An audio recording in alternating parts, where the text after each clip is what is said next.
Kalau saya lihat pada mula saya bersama-sama dengan jabatan pada ketika itu tahun 86 dan dibandingkan dengan keadaan keselamatan dan kesihatan pekerjaan pada hari ini, saya rasa tahap KKP negara jauh lebih baik kalau bandingkan dengan tahun-tahun sebelum ni lah.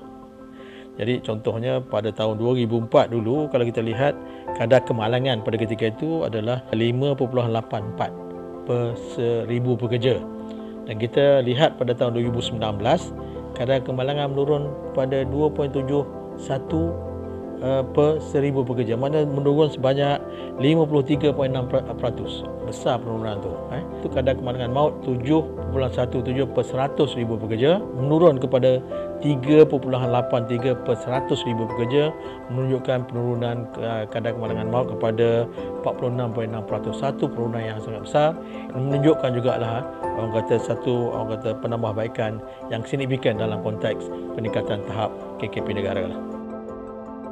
Setelah 27 tahun, Akta Keselamatan dan Kesihatan Pekerjaan 1994 dikuatkuasakan, ia telah banyak mengubah landscape KKP negara dengan menurunkan kadar kemalangan pekerjaan yang ketara dari tahun ke tahun.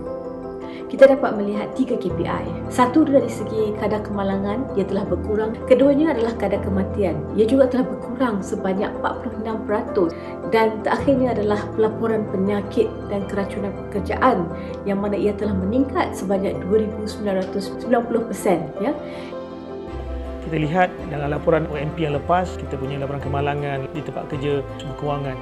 Ini menunjukkan bahawa fungsi berjalan dengan baik, banyak membantu negara kita lah dalam keadaan kita punya pandemik COVID-19 ini.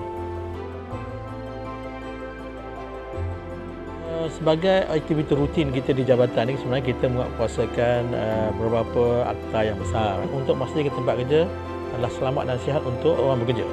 Jadi di samping itu, kita juga perlu menyediakan satu program penguatkuasaan yang lebih strategik.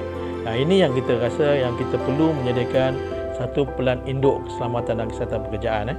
Dari segi konteks dalam hal pembangunan pelan induk KKP negara ni, sebenarnya dia telah pun bermula sejak pada tahun 2005 lagi, 2005-2010. Kemudian seterusnya OSH MP 15, mana pelaksanaan pada tahun 2011 hingga tahun 2015. Kemudian pelan induk seterusnya yang kita panggil pelan induk OSH MP 2020, pelaksanaannya bermula pada 2016 sehinggalah 2020. Kita telah pun menyediakan dokumen yang terkini, juga merupakan satu lagi pelan induk KKP negara yang kita panggil pelan induk KKP 2025 ataupun ringkasnya OSH MP 25, yang tahun permulaan pelaksanaannya bermula pada tahun 2021 hinggalah insya-Allah ke tahun 2025. MEF sentiasa memberikan pandangan dan idea-idea untuk memastikan plan-plan yang dirancang di bawah OSH MP 25 dilaksanakan.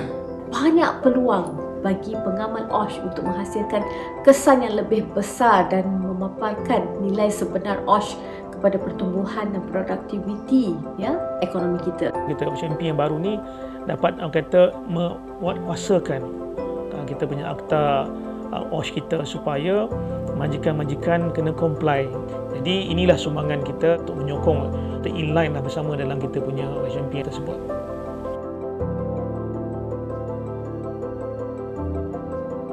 Setiap kali kita membangunkan pelan induk KKP ini, kita ada objektif yang kita sasarkan. Dan pada kali ini kita lihat OSH MP ini bertemakan pada KKP inklusif, yakni kebersamaan dan komitmen. Di mana pelaksanaan OSH MP 2025 kali ini agak unik kerana ianya melibatkan semua pihak yang berkepentingan, yang di antara jabatan dan agensi kerajaan, persatuan-persatuan industri, persatuan-persatuan pekerja, kemudian melibatkan juga profesional-profesional KKP dan juga orang-orang kompeten yang dalam sistem KKP negara, dan tentu juga yang paling penting melibatkan pekerja dan majikan.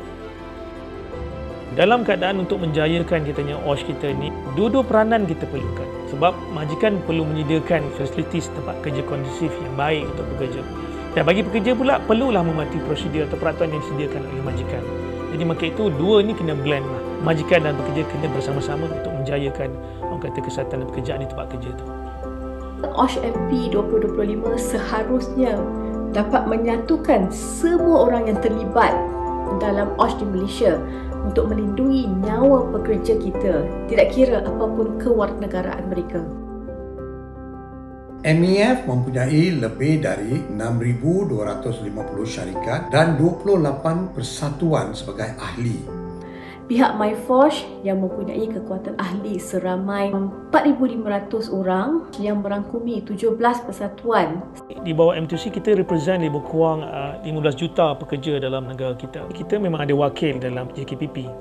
Sentiasa berganding bahu dengan JKKP dan agensi-agensi kerajaan yang lain untuk melaksanakan OSH MP 2020. Bagi pihak M2C, kita nak ucapkan tahniahlah pada DOSH kerana telah main peranan yang cukup baik. Dan DOSH juga banyak bagi kesedaran kepada bukan saja pada majikan, kepada pekerja-pekerja dalam negara kita. Saya berharap ahli-ahli MEF dan majikan-majikan sektor swasta dapat mematuhi kesemua peruntukan Akta 514 agar OSH MP 25 yang dilaksanakan dapat mencapai hasrat, juga diharap dapat meningkatkan produktiviti dan daya saing negara. 5 tahun akan datang, saya berharap Malaysia menjadi sebuah OSH hub yang ternama di rantau Asia ini, yang banyak-banyak negara lain membuat rujukan kepada kita. Dalam suasana kita berhadapan dengan pandemik COVID-19 ini, kita mempunyai kekangan dari segi gerakan dan sebagainya. Kita perlu melihat alternatif yang lain dalam konteks yang kita boleh laksanakan juga program aktiviti tersebut, tapi dalam kaedah norma baru dan sebagainya. Yang penting, kita perlu pastikan matlamat yang kita sasarkan dalam pembangunan KKP ini dapat dicapai dengan jayanya. InsyaAllah.